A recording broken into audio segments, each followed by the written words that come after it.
Tired of grinding and want to unlock those awesome heroes and items faster?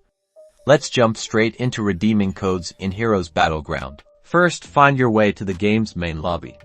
This is usually where you start after logging in.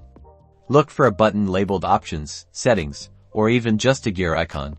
It is important to be on the home screen. Once you're in the Options or Settings menu, scan for a button that specifically says Redeem Code or sometimes Promo Code. It might be hidden under a tab like Account or General. It will depend on each devices. Tap or click on that Redeem Code button, and a text box will pop up. This is where you'll enter your code. Make sure to type it in exactly as it's given to you, paying close attention to capitalization and any numbers. After entering the code correctly, hit the Redeem or Confirm button. If the code is valid, you'll see a notification saying code successfully redeemed, along with a list of the rewards you've unlocked. Now, go check your inventory or collection screen to see your new heroes, items, or currency added to your account. Enjoy your free rewards and happy battling.